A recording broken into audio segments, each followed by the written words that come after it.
Hello internet friends! You already know that the Miyoo Mini Plus is my favorite retro handheld, but did you know that I have a device I love even more? Can you guess what it is? I guess you already know unless you clicked literally blindly into this video. Yes, my favorite gaming device, probably of all time, at this point in time anyway, is the Steam Deck OLED. I actually have two Steam Decks, an older LCD version which I still adore and have since passed on to my game-crazy 7-year-old, and the newer Steam Deck OLED, which I resisted picking up for a couple of months, but ultimately could not resist. And you know what? I don't regret not resisting. The Steam Deck OLED is a powerful device. I'm not going to bore you with the specs because I don't know any specs, but what I do know is it's got this lovely 7.4-inch HDR OLED display that makes images really pop. It's every bit as beautiful as the OLED display on my Nintendo Switch OLED, but a tiny bit bigger. And being basically a handheld PC, it offers a lot of versatility that a handheld like Nintendo Switch OLED doesn't have. The Nintendo Switch used to be my favorite modern gaming handheld, but now, the Steam Deck definitely takes the prize. Although it's my favorite device, there are a few things that the Steam Deck isn't good at doing, which is why I have a few other devices on hand. The Steam Deck is not pocket-friendly, unless you're a giant who lives up on a beanstalk, in which case, what must the Wi-Fi reception be like? Though honestly, I rarely wear clothes with pockets. I'm more of a comfy leggings or sundress kind of girl. I do carry my Conken hip pack with me everywhere, and the Steam Deck decidedly does not fit in there. The Steam Deck is also pretty hefty. This would not be a problem if you're one of those select individuals who have actual muscles, but I don't have any muscles, and it can be a literal drag to carry this thing around. I can't do the thing where I hold it up in front of my face for the perfect viewing angle. Luckily, the Steam Deck screen is pretty great, so viewing angles aren't a huge problem. Still, it's one of the things I don't love about the Steam Deck. Another thing I don't love is that it doesn't update games while asleep. So if you're downloading an update, you have to keep it awake, which I've been told can be dangerous for your OLED screen if done excessively. There are workarounds for that, but they're kind of annoying to disable and enable. But you know what? That's pretty much it. Size, heft, and the sleeping thing are the only things I don't like about the Steam Deck. A lot of other gamers dislike the fact that you can't run some AAA titles with anti-cheat software on this thing. Some other gamers want a more powerful device to play their games at like 120 Hz refresh rate or something, but I don't play AAA games and I'm not too particular about refresh rate as long as the game is playable, so these things don't bother me at all.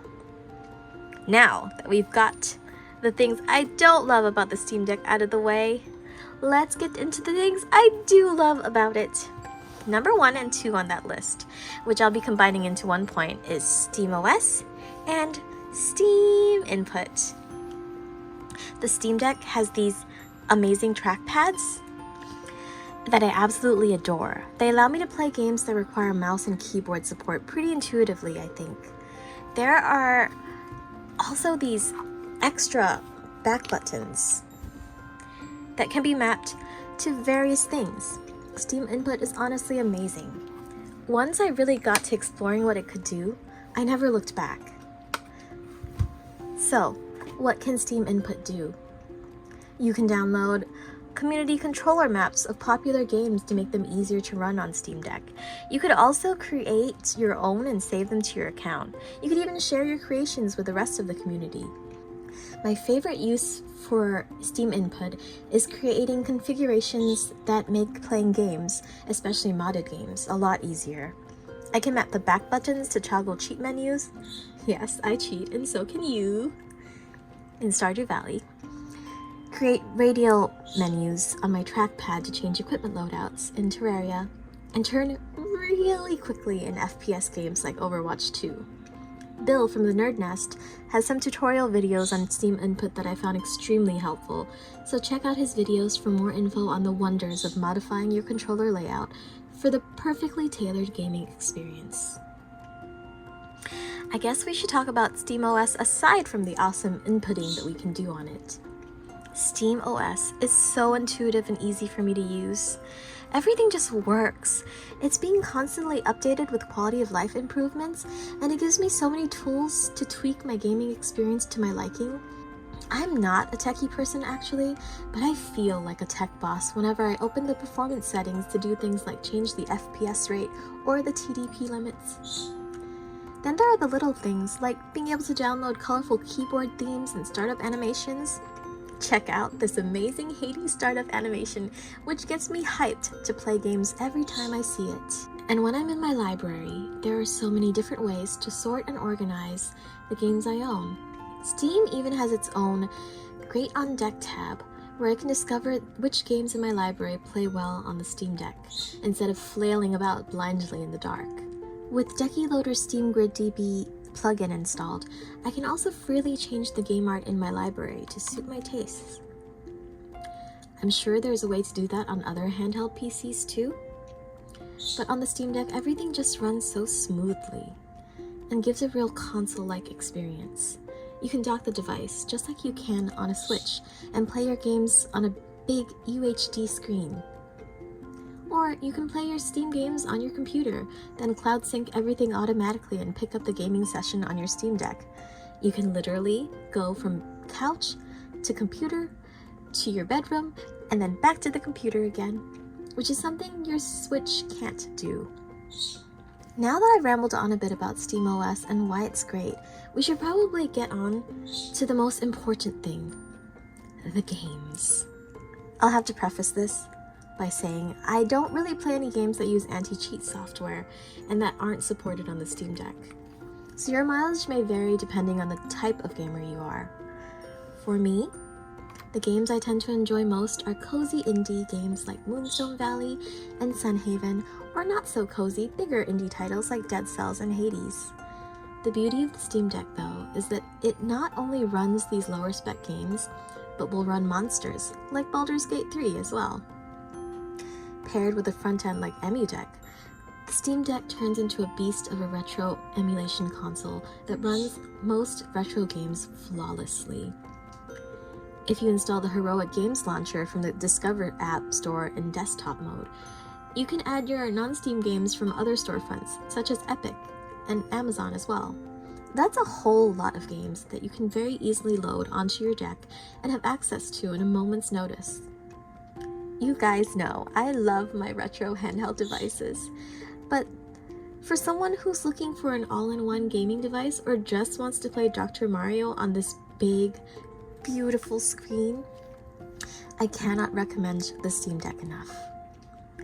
Steam games are always going on sale, and I've picked up a bunch of free titles from the Amazon Prime and Epic game stores as well. It is fun and easy to build and customize your own on-the-go library with SteamOS and the tools it offers. Everything just works. There are a bunch of other reasons I love the Steam Deck so much, but one of the most important things is that it is, for me, the perfect bedtime gaming buddy, as the video title says. I love playing games in bed. In fact, I'd say I spent most of my gaming time in bed. And the Steam Deck really helps facilitate this for me. I've got this admittedly pretty pricey kill switch case from D-Brand. My favorite feature of this thing, other than the pretty pink skin that came with it, is this removable kickstand. Unlike the kickstands on other handheld devices I've tried, this one feels super sturdy. Like I mentioned earlier in this video, the Steam Deck is too heavy for me to hold in my hands for long periods of time. But with this kickstand, I can lay back in bed with a pillow propped underneath my Steam Deck, positioned just so, and get the perfect viewing angle.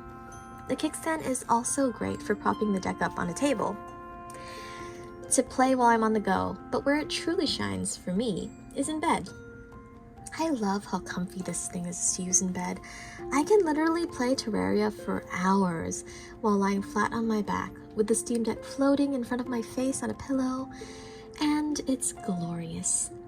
None of the other handheld devices I own feels good to play in bed as the Steam Deck, not even the Miyoo Mini Plus.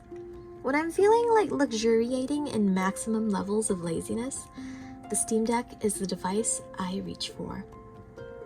The OLED version is especially amazing for in-bed gaming because the blacks are actually pitch black in the dark, and really makes the colors pop when I'm playing at minimum brightness while everyone else is asleep.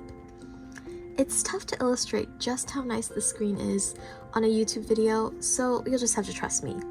Or you could get your own OLED Steam Deck and test it out yourself. In conclusion, the Steam Deck OLED is my favorite gaming device, period. It's got pretty good battery life, especially for the games I like to play. Even the original LCD Steam Deck let me play my favorite games for more hours than I usually need to in one charge, though. If you're on a budget, the original LCD deck is still an incredible value for what you get, and SteamOS makes it easy to give its screen quality a boost right in the settings. This isn't the device for everyone. There are people who may prefer the familiarity of a Windows OS to SteamOS, and there are of course other people whose favorite games to play are the ones that aren't available on Steam Deck. There are people like me who don't want to lug a heavy Steam Deck around as their only gaming handheld, which is why all these other ones. But for me, all the pros outweigh the cons, and I'm decidedly invested in this device. I can see myself enjoying the Steam Deck for a long, long time. So, internet friends, what do you think about the Steam Deck? Are you a deck lover like me? What are your favorite features? On the reverse side, what are some things you'd like improved on the Steam Deck? And the thing I'm most curious about, what games are you playing on your deck right now? Let me know in the comments below. Thank you so much for watching until the end of this video. Until next time, be kind to yourself, be kind to everyone else, and happy gaming. If you enjoyed the content of this video, please consider giving me a like down below and also subscribing to this channel for more gaming content. I would really appreciate it. Thank you so much for watching. Have a good day.